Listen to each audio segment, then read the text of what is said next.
So one of the first things that we learn, if not the very first thing that we learn when we find out about manifestation, is about changing the self-concept. And everywhere that we go, we hear and read about the importance of this, that ultimately we want to change our self-concept. No matter what we're trying to manifest, we gotta change our self-concept. But what exactly does this mean?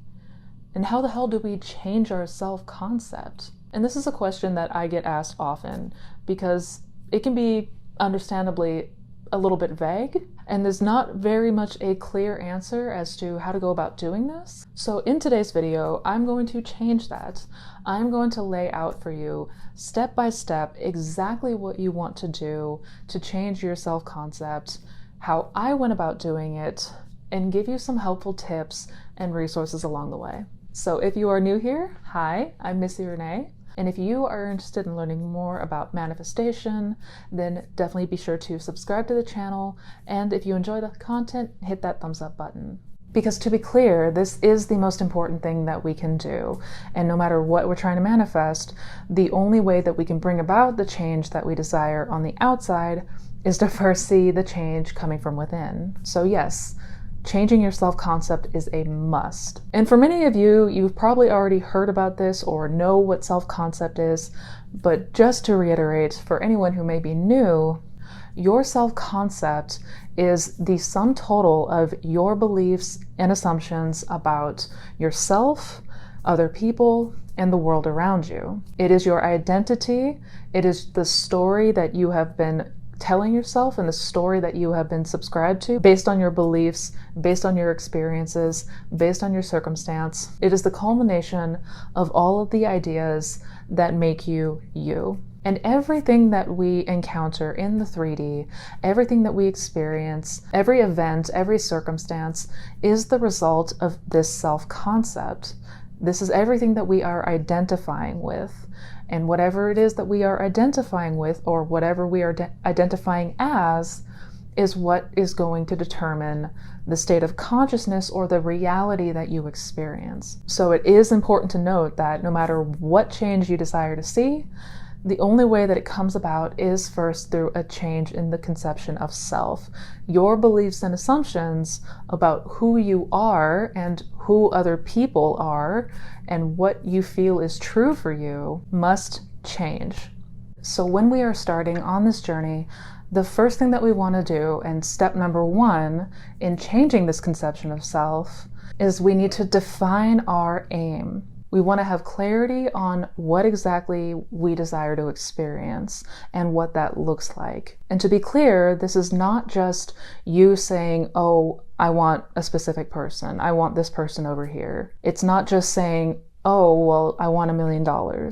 Those are aspects of it, but we need to get more definitive than that. When I was on my SP journey, this was one of my biggest blind spots out of anything else. I did not have an idea, a definitive idea in my mind of the person that I wanted to be. Because think about it like this. We're always manifesting based on the beliefs and assumptions we carry, right?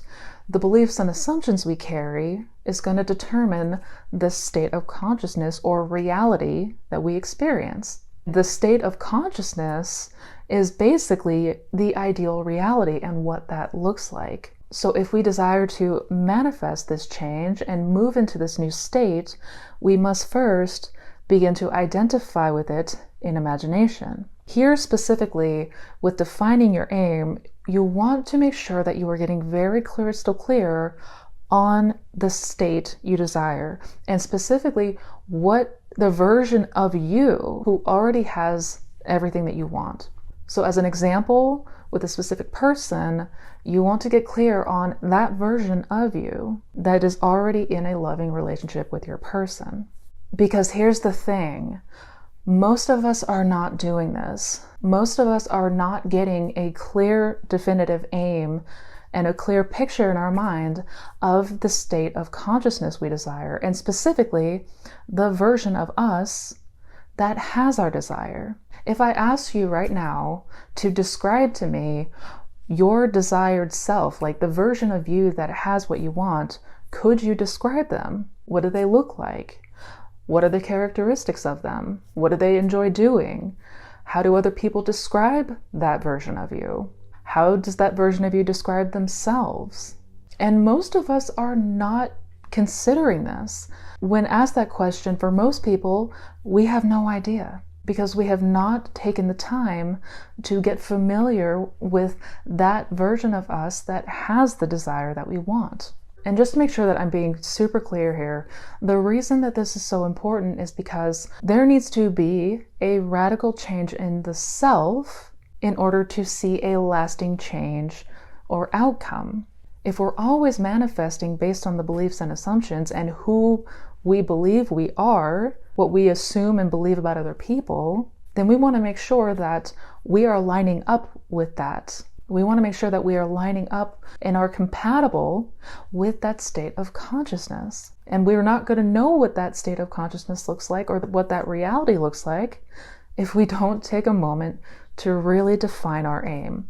And specifically, define the version of you that already has what you want. So in my case, what I really had to consider was, who is the Missy Renee, that version of Missy Renee that is already in a loving and committed relationship? What is she like? What are her beliefs and assumptions? What are her convictions? How does she describe herself? How do other people describe her? That version of Missy Renee is confident, she is motivated, she is patient, she is loving, she is compassionate, she is trusting and feels safe within herself and her partner. We need to get very crystal clear on this. And this is a concept that psychologists refer to as prospection. And prospection refers broadly to the mental representation and evaluation of future outcomes. Basically, this is the evaluation of future states of consciousness. And this may include planning, prediction, hypothetical scenarios, daydreaming, but really take some time, if you haven't yet, to get as clear as you can on the version of you that has your desire, the version of you that is living their absolute best life. We want to be able to describe that. We want to be able to know some conceptions and ideas of what that looks like. If we truly desire to see a change, we have to first know and get a picture of what that looks like. Step number 2 is self-observation. And this is one that I speak on a lot because it is sorely overlooked. We do not spend enough time really being mindful of what we are doing, what we are feeling, and what we are imagining in our day-to-day. Because 95% of the day, we're running on autopilot. So we really are not fully aware of what exactly we are contending and what we are considering. So it is very easy to overlook aspects that you don't want and that you don't like. Have you ever been doing a mindless task and then you catch yourself in the middle of a mental argument? Like you don't even know where that came from and you didn't even realize you were doing it? Yeah, that's why observation is important. And the idea here with self-observation is that we can get an uncritical observation of our reactions to life. This is what is going to show us our beliefs, our assumptions, and any aspects of ourselves that we do not desire to identify with.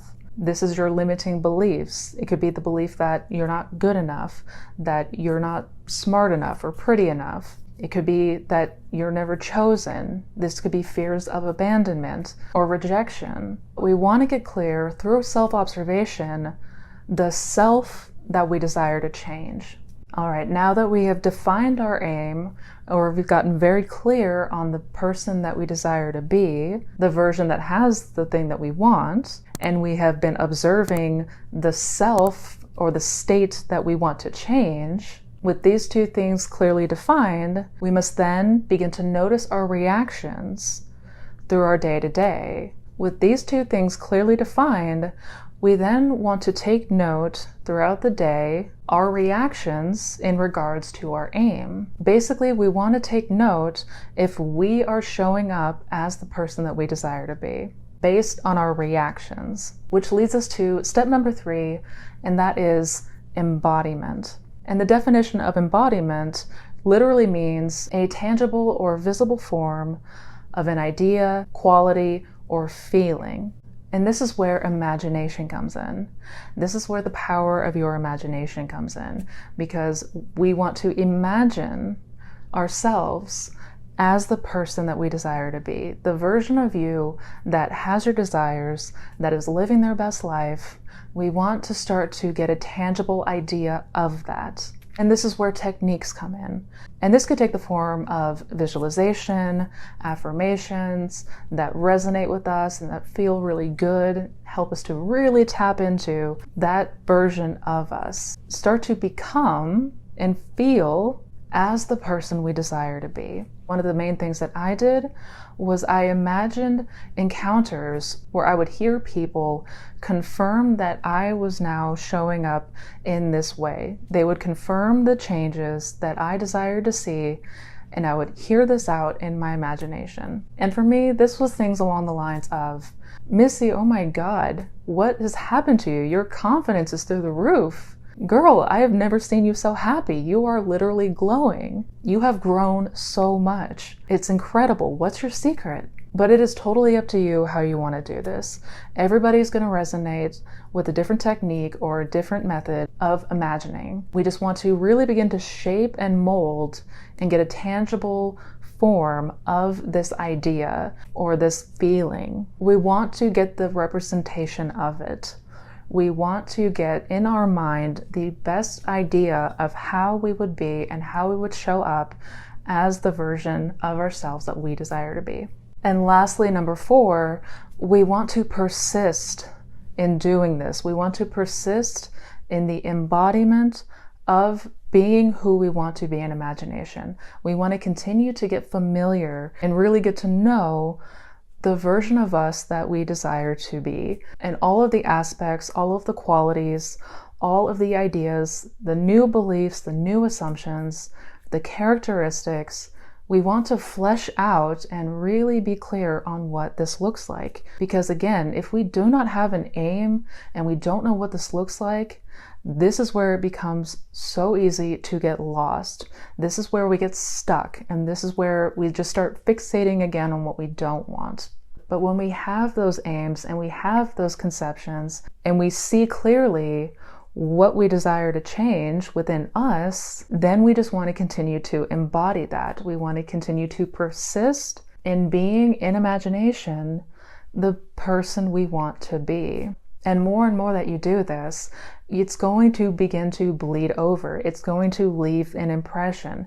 It's going to leave a mark on you. You're going to know this and begin to feel this as if it were true. Because at first, it may feel difficult, it may feel foreign, it may feel completely alien to try to imagine ourselves as somebody different. And that's okay, because the objective here is just getting acquainted with that version of you and begin to put yourself in their shoes. Put yourself in the shoes of that version of you and how you would show up, how you would act, how you would react. All of these things are going to start to really shape and mold and recondition your self-concept.